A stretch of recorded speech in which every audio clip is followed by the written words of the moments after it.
Vous aimez sans doute votre chat et êtes prêt à tout sacrifier pour son bonheur.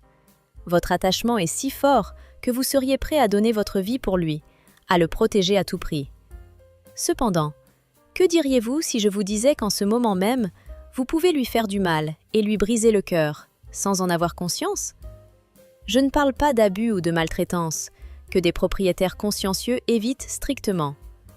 Je fais référence à de très petites habitudes, qui paraissent inoffensives et mignonnes pour l'humain, mais qui, dans une perspective biologique et instinctive, sont perçues par le chat comme une trahison profonde.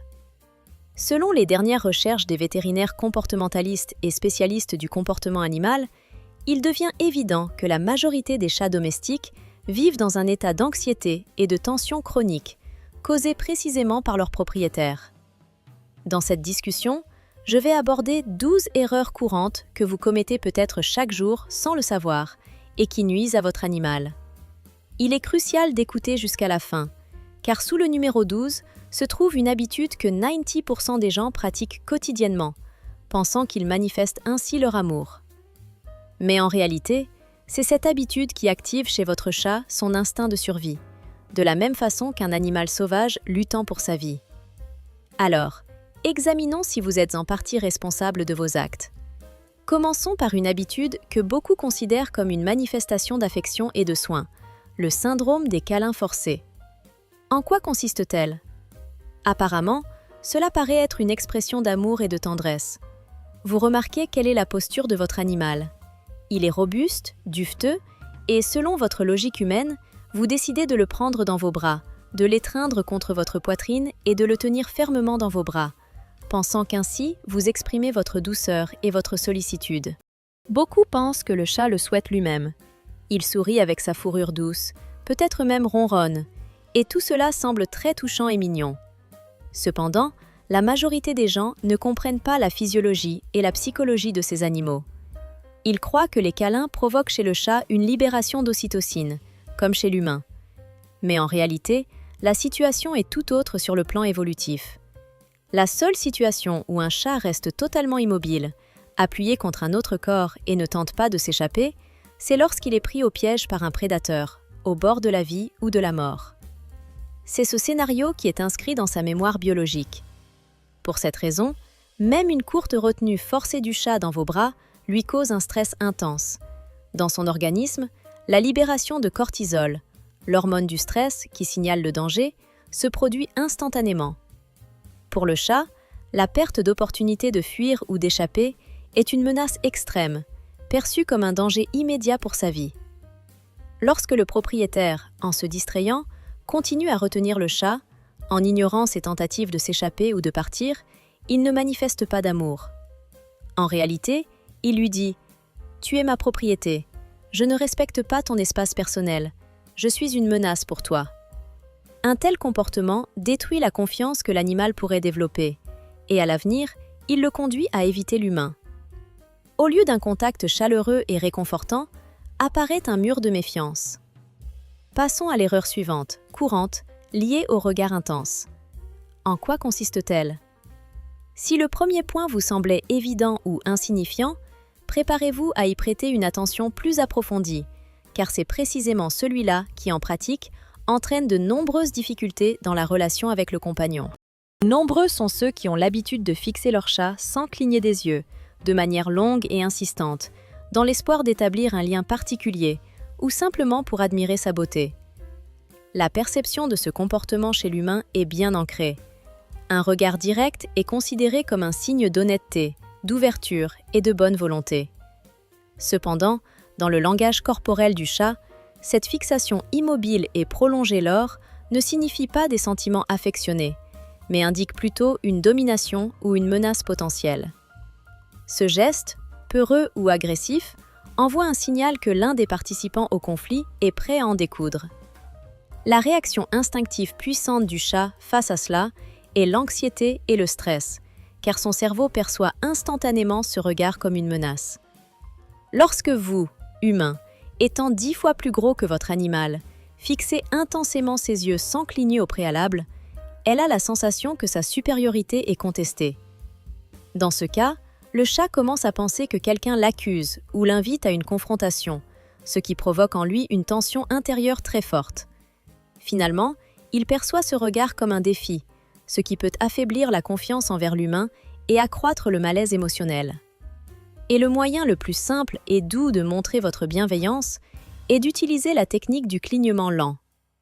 En fermant et en ouvrant doucement les yeux, vous lui dites en quelque sorte « Je te fais confiance, je ne suis pas dangereux, je ne veux pas te faire de mal ».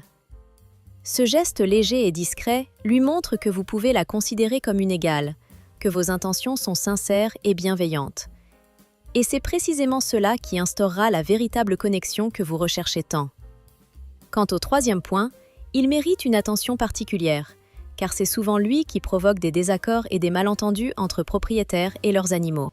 Toutefois, je le laisserai de côté pour l'instant, afin de ne pas briser l'effet de suspense, et aussi pour vous préparer à la suite.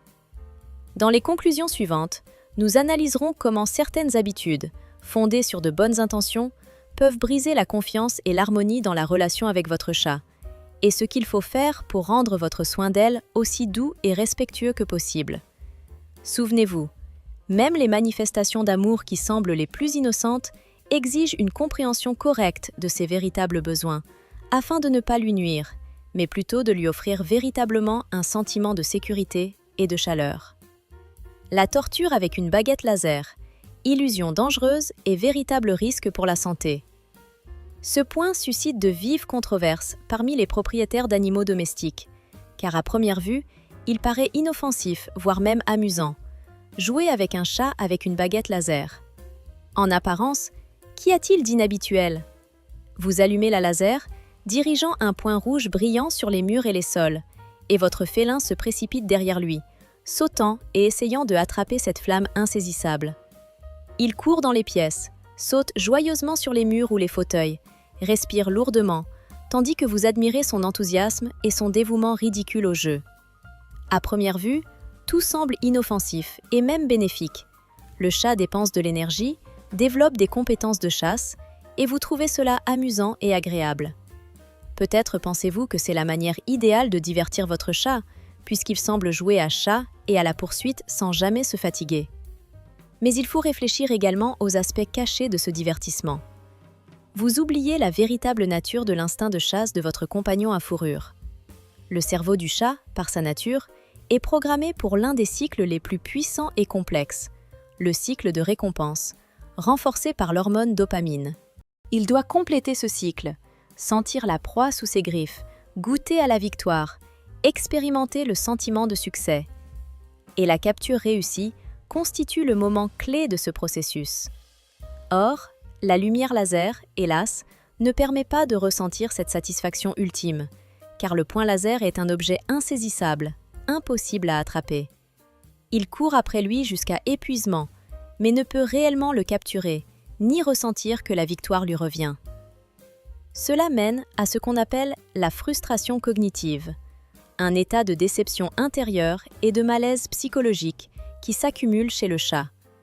En conséquence, il accumule en lui une excitation de chasse, une anticipation tendue et de l'adrénaline, sans jamais obtenir le soulagement final, la récompense, le sentiment d'avoir capturé sa proie. Les recherches modernes confirment que l'utilisation constante de la baguette laser comme moyen de divertissement pour le chat peut entraîner des conséquences graves. En particulier, ces conséquences peuvent se manifester par un comportement impulsif, poursuite infinie des ombres, mouvements brusques excessivement actifs, ou même attaque envers le propriétaire, lorsque celui-ci devient soudainement pour lui un ennemi ou une proie de substitution. Imaginez qu'une personne travaille toute la journée, s'acharne sans pouvoir recevoir son salaire mérité pour ses efforts. Le cerveau de votre chat éprouve la même disharmonie. Il reste constamment dans un état de tension intérieure, ne parvenant pas à achever son cycle de chasse. C'est pourquoi, si vous décidez malgré tout de jouer avec votre chat à la lampe laser, il est essentiel de se rappeler qu'il faut impérativement conclure cette séance de jeu. À la fin, il faut jeter une vraie jouet, une petite balle ou une friandise que le chat pourra attraper, toucher et sentir la texture. L'absence de cette étape finale lui donne l'impression d'une défaite constante ou d'une anxiété irrationnelle, ce qui nuit à sa santé mentale et émotionnelle. Souvenez-vous qu'il faut éviter cette situation afin que votre chat ne se sente pas comme un éternel perdant, poursuivant un objet inaccessible. Passons à un second problème important, particulièrement pertinent dans la vie quotidienne. Le numéro 5, le danger de l'eau stagnante. Cette menace, dont beaucoup de propriétaires ne se doutent même pas, peut transformer votre maison en piège pour votre ami velu. L'amour pour une odeur fraîche et agréable dans la maison est tout à fait naturel. Nous faisons tout pour que l'intérieur sente bon, en utilisant des désinfectants aux agrumes, des bougies parfumées à la lavande, ou même en nettoyant la caisse avec des produits chimiques puissants. On pourrait croire que tout est fait pour créer une atmosphère confortable. Mais on oublie une caractéristique extrêmement importante, l'odorat de nos animaux, qui dépasse largement celui des humains. En réalité, chez un chat, le nerf olfactif est 14 fois plus développé que chez l'homme, et toute note aromatique forte ou toute fragrance chimique provoque chez lui une surcharge sensorielle douloureuse. Lorsque nous vaporisons des huiles essentielles ou utilisons des produits désinfectants puissants, nous les exposons à des risques dangereux. Les odeurs qui nous semblent agréables, citron, orange ou lavande, sont souvent insupportables, voire douloureuses pour un chat. Par ailleurs, l'utilisation constante de nombreuses huiles essentielles, en particulier l'eucalyptus, la menthe, le mandarine, peut, par inhalation régulière, nuire à ses organes internes, en premier lieu au foie.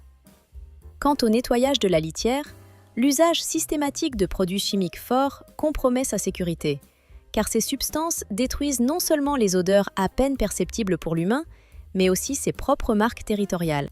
La territorialité, c'est l'intérieur du monde du chat, une part de son identité et de son appartenance sociale. L'élimination ou la dissimulation de ces odeurs par des parfums artificiels prive le chat de ses sensations de confort, provoque un sentiment d'incertitude et d'inconfort, car il perd ses repères, et, ce qui est encore pire, sa sensation de sécurité. En créant un environnement stérile, pur, avec des murs sans couleur et sans odeur, nous rendons en réalité le domicile du chat stérile et hostile. Il se sent mal à l'aise, perdu et vulnérable ici. Il est donc essentiel de se rappeler que votre ami à fourrure a un odorat très sensible et qu'il perçoit le monde qui l'entoure de manière beaucoup plus vive et intense que vous ne pourriez l'imaginer. Respectez ses besoins naturels. Évitez autant que possible d'utiliser des parfums artificiels puissants et maintenez toujours l'espace propre et frais, sans toutefois lui priver la possibilité de sentir et de conserver ses marques naturelles. Si vous souhaitez offrir à votre chat une vie aussi heureuse et confortable que possible, il est déjà temps d'y réfléchir et de prendre les mesures appropriées. Passons au troisième point, les dangers liés à l'eau stagnante. L'eau est un élément vital pour toute vie, mais c'est précisément son état et sa qualité qui peuvent représenter une menace pour la santé de votre animal si vous ne prêtez pas suffisamment attention à ce domaine. Vous pouvez penser qu'une gamelle d'eau claire placée à côté de la nourriture suffit, mais il est important de se rappeler que non seulement sa présence, mais aussi sa gestion, ont une importance cruciale. Beaucoup de propriétaires font une grande erreur par ignorance, en ne changeant pas l'eau dans la gamelle assez fréquemment, ou en ne la changeant que lorsque celle-ci a complètement disparu. En conséquence, l'eau dans la gamelle devient en 2 ou 3 jours un terrain propice à la prolifération de bactéries et de microbes. Or, les chats, ayant une faible consommation d'eau naturellement et étant très sensibles à la qualité de leur boisson, refusent de boire cette eau trouble et stagnante. Il ne s'agit pas seulement d'une boisson peu fraîche, mais cela représente aussi un risque direct de développer des maladies sérieuses des reins et des voies urinaires. Vous ne vous apercevez peut-être même pas que, de cette manière, vous obligez votre chat à vivre dans un état de soif chronique et d'incompréhension, car son instinct lui souffle. L'eau de cette source est morte, elle est dangereuse pour la vie. L'eau stagnante, comme on le sait, est un terrain fertile pour les bactéries et microbes nuisibles, qui peuvent infecter les organes internes de votre animal. En conséquence, une négligence constante de la qualité de l'eau potable peut entraîner de graves problèmes rénaux, des calculs urinaires et d'autres maladies complexes, dont le traitement est long et coûteux. Afin d'éviter de telles situations désagréables, il est essentiel de changer l'eau quotidiennement, d'utiliser un récipient spacieux et propre et de garantir un accès constant à de l'eau fraîche. Ce n'est qu'ainsi que vous pourrez prendre soin de la santé de votre chat et lui assurer une vie longue et heureuse. Deuxièmement, il est important de se rappeler que l'eau située à côté de la nourriture peut souvent devenir un vecteur de contamination, car elle peut contenir diverses impuretés et microéléments obtenus lors de la collecte ou du stockage. C'est précisément pour cette raison que les chats, en général, préfèrent éviter de boire dans des gamelles doubles, surtout celles placées à proximité immédiate de leur zone principale de repas. Ils choisissent instinctivement de l'eau courante et fraîche, située à distance de leur nourriture, car leurs ancêtres ont appris à éviter l'eau stagnante, où se accumulent des micro-organismes nuisibles. Ainsi, pour assurer à votre animal un mode de boire optimal, il est conseillé non seulement d'éloigner l'eau près de la gamelle, mais aussi de veiller à ce que la source d'eau soit placée plus loin, voire d'installer un dispositif spécial, une fontaine pour chat. Ce distributeur automatique n'offre pas seulement de l'eau fraîche en permanence, mais stimule également l'animal à boire davantage, ce qui témoigne de votre souci et de votre amour pour sa santé et sa longévité. Ce n'est ni un luxe ni caprice. Un tel geste peut être considéré comme un acte de vrai soin pour le bien-être de votre compagnon, car l'hydratation influence directement son immunité, l'état de son pelage et sa santé globale. Passons à un autre aspect de l'éducation, qui suscite souvent incompréhension et erreur chez les propriétaires. Le numéro 6. Il concerne le comportement lors du jeu, surtout si vous avez un chaton ou un jeune chat. Dans ce cas, il faut faire preuve d'une attention particulière, car de telles erreurs peuvent coûter cher à l'avenir. Beaucoup de personnes, voulant jouer avec leur animal, utilisent leurs mains ou leurs jambes, pensant qu'il s'agit d'un jeu innocent et mignon. Elles laissent le chat mordiller leurs doigts, griffer leurs mains et jouer avec eux, croyant que cela ne représente qu'une manifestation ludique et inoffensive de ses instincts naturels. Certains pensent même que c'est particulièrement adorable, car le chat, paraît-il, comprend les limites et sait que c'est son propriétaire. D'autres croient que leur animal distingue où il peut jouer et où il ne doit pas, parce que c'est « mon chaton » ou « mon jeune chat » et qu'il ne fera pas de réel mal.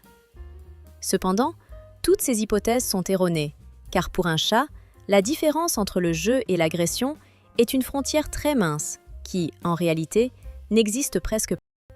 Dans sa conscience, tout mouvement ou tentative de fuite est un signal de proie, et son instinct la pousse à percevoir votre manche, votre main ou votre jambe comme une proie potentielle. Lorsque vous utilisez votre propre corps comme objet de jeu, vous enseignez en fait à l'animal que mordre la peau d'un humain, c'est un comportement acceptable et encouragé, car cela lui paraît faire partie du jeu, et non de l'agression. Résultat, quand il grandira et que ses dents seront visiblement plus grosses, il ne comprendra pas pourquoi vous vous mettez à crier s'il vous mord la main ou la jambe, puisqu'il a été habitué à cela dès son plus jeune âge. Peu à peu, cela crée une dynamique confuse et incohérente dans votre relation. Il souhaite sincèrement interagir, jouer et communiquer, mais vous réagissez avec colère ou rudesse, parce que cela vous fait mal. Dans une telle situation, se forme une boucle dangereuse et nuisible qui détruit la confiance et complique la cohabitation future.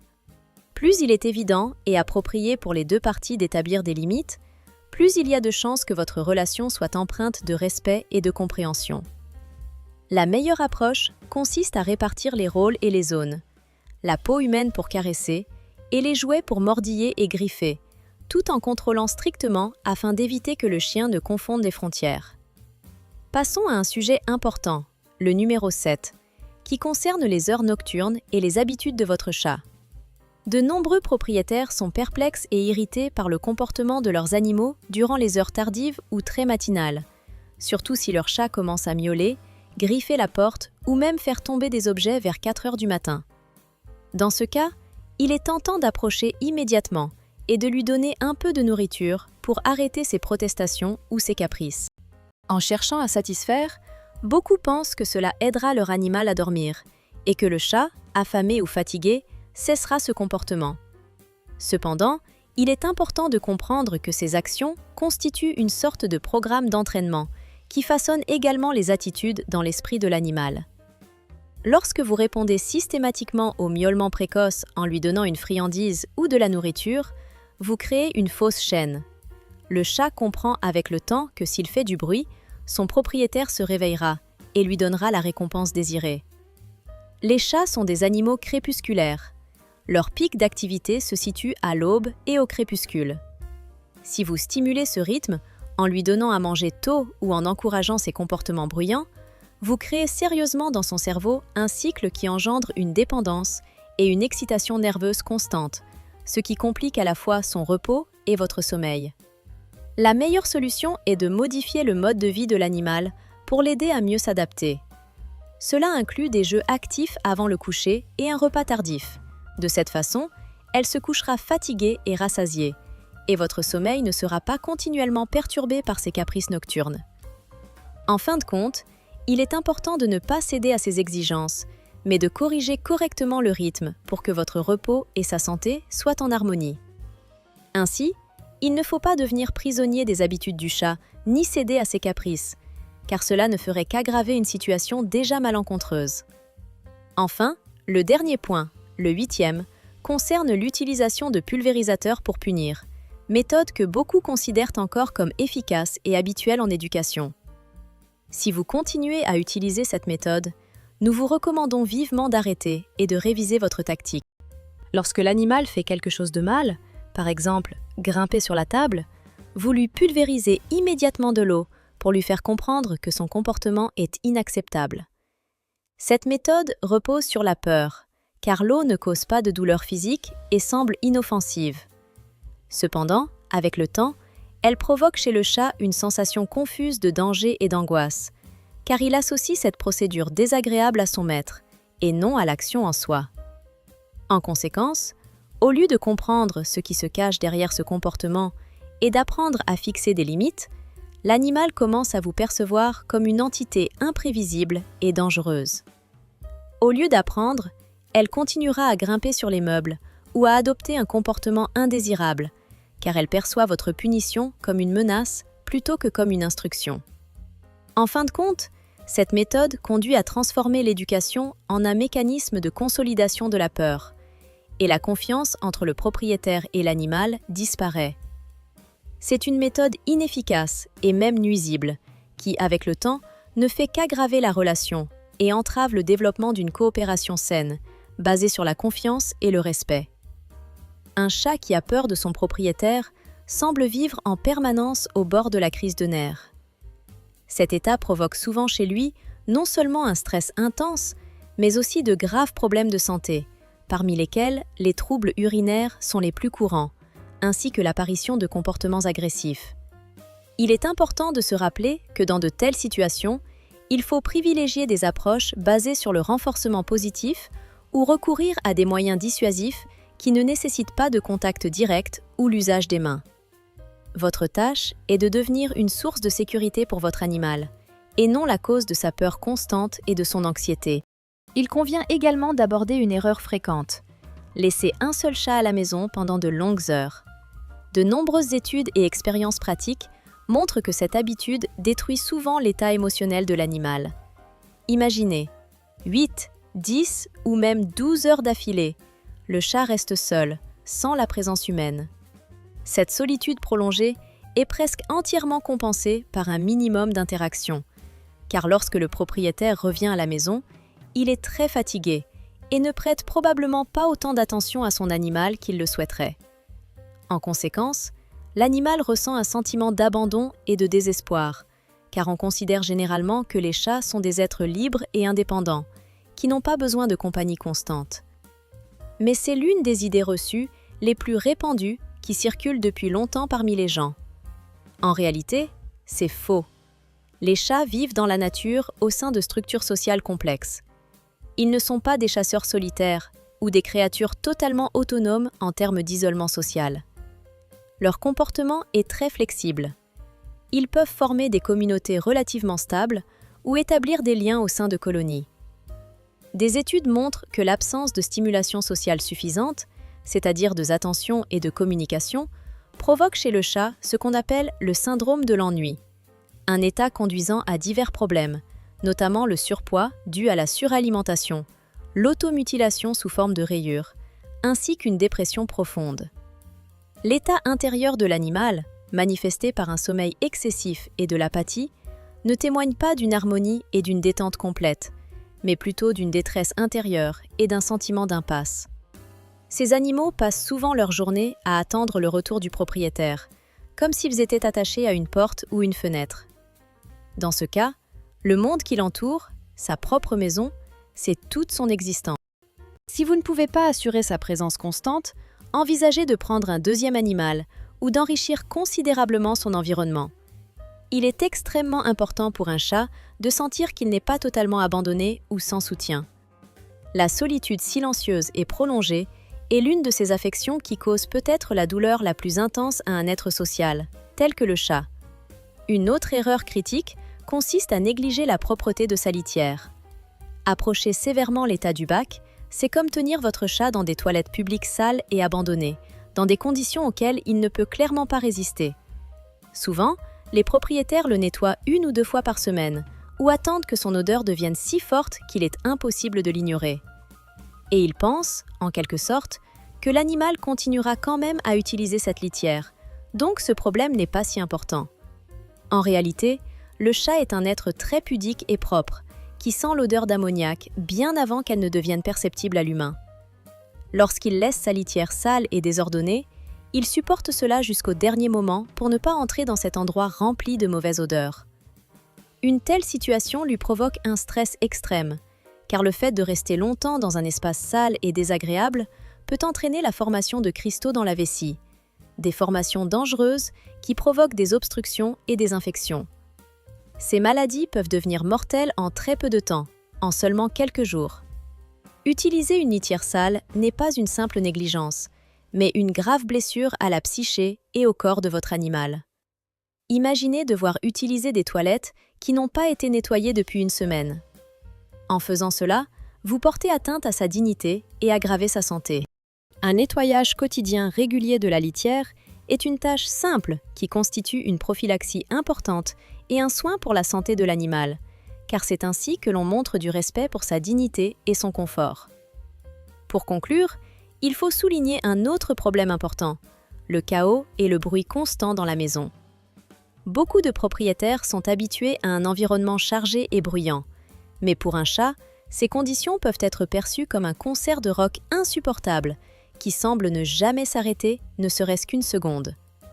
Le fait d'écouter la télévision à volume maximal, des cris d'une pièce à l'autre, des bruits soudains d'un aspirateur ou des aboiements dans la rue, tout cela crée un fond sonore permanent qui perturbe la tranquillité de l'animal.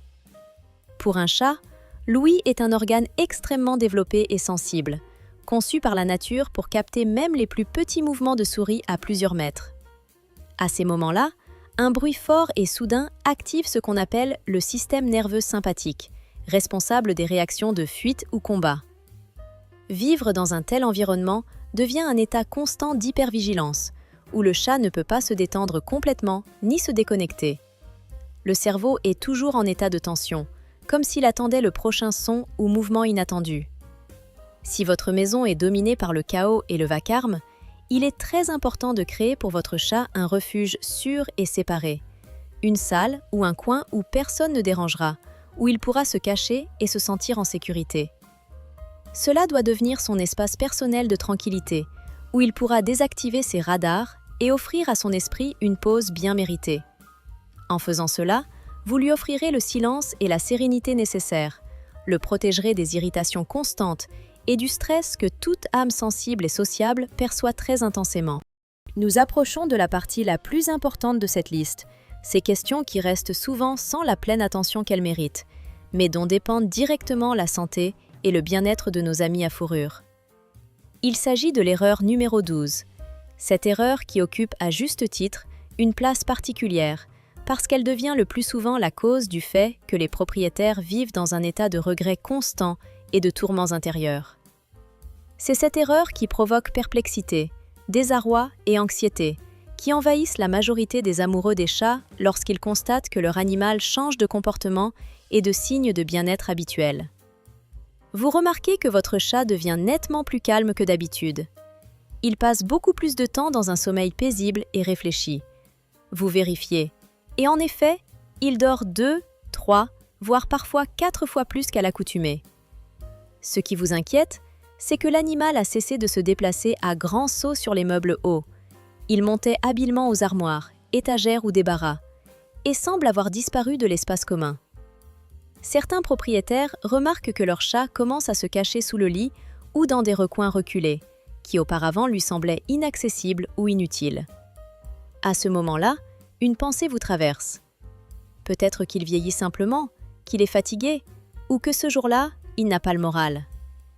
Et presque aucun propriétaire ne se demande que ce changement de comportement peut avoir des causes beaucoup plus graves.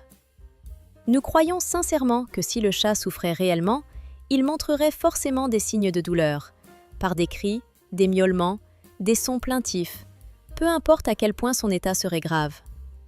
Nous attendons de voir ou d'entendre certains signaux extérieurs de douleur, comme si c'était le seul langage par lequel la bête peut exprimer sa souffrance. Dans la nature, cependant, il existe une règle stricte. Un prédateur qui montre des signes de souffrance est un prédateur qui est déjà mort. Une chatte sauvage, ou même domestique, doit masquer ses douleurs et ses souffrances de façon si précise qu'il lui est souvent difficile de comprendre elle-même qu'elle souffre. Leur biologie leur a inculqué le besoin de maintenir une activité extérieure, de cacher leur vulnérabilité et de ne pas exhiber leur douleur, afin de se protéger instinctivement des prédateurs ou des concurrents. Par conséquent, en réponse à un changement de comportement, par exemple des grognements, un refus de se laver ou de se couvrir, nous commettons souvent l'erreur de tout attribuer à l'âge ou à la mauvaise humeur. En réalité, ce changement de comportement ne signifie pas simplement que le chat vieillit.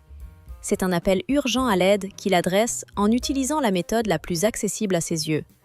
C'est souvent la seule forme de communication qui lui reste, car il lui manque d'autres signaux plus évidents. Il est donc important de comprendre. Il ne faut pas attendre des cris forts, des pleurs ou des plaintes que, par nature, un chat n'utilise généralement pas. Son aide, son appel à l'aide, ce n'est pas de l'exigence capricieuse, mais une alerte indiquant que quelque chose ne va pas dans sa santé. La façon la plus claire et la plus efficace de montrer son amour sincère est de devenir un détective de sa santé, un observateur attentif et un chercheur attentionné. Si vous remarquez que votre chat a changé, il est moins actif, il cesse de se laver, il se cache ou manifeste d'autres signes inhabituels, ne tardez pas à faire vérifier sa santé. Ne laissez pas votre meilleur ami souffrir en silence et dans l'oubli, car il est si fort et patient qu'il préfère endurer ses douleurs en silence plutôt que d'imposer sa souffrance ou d'attirer inutilement l'attention sur sa faiblesse. L'amour pour un chat ne se limite pas à prendre soin de son confort physique. La nourriture, le couchage, un endroit cosy, tout cela est important, mais ce qui compte avant tout, c'est de comprendre le langage de son corps et ses états d'esprit. C'est respecter sa nature biologique qui, malgré le confort de la maison, reste essentiellement sauvage et indépendante. Les chats ont conservé en eux des instincts façonnés par l'évolution et, en vivant sur votre canapé, ils maintiennent leur monde intérieur, qui est loin de tout calme et de toute tranquillité. Si vous avez auparavant fait des erreurs dans l'interprétation de son comportement, ne vous en voulez pas. La culpabilité ne changera rien et n'aidera pas à comprendre le langage de votre animal. L'essentiel, c'est de tirer des enseignements et d'apporter des changements dans votre pratique de soins et d'observation. C'est la seule façon de pouvoir s'occuper d'elle sincèrement et avec toute votre responsabilité. Alors votre chat vous pardonnera forcément et vous fera davantage confiance si vous commencez à voir et à comprendre le monde à travers ses yeux, à partir de ce jour. Si vous souhaitez devenir une personne véritablement proche et aimée de votre chat, si vous êtes prêt à découvrir les secrets de son monde intérieur, à comprendre son langage et à renforcer votre confiance mutuelle, faites le premier pas dès aujourd'hui. Efforcez-vous de mieux connaître votre compagnon à fourrure, d'apprendre à lire ses signes et ses humeurs. Et alors, votre relation deviendra encore plus solide et harmonieuse, et votre chat ressentira votre sincère souci et votre amour.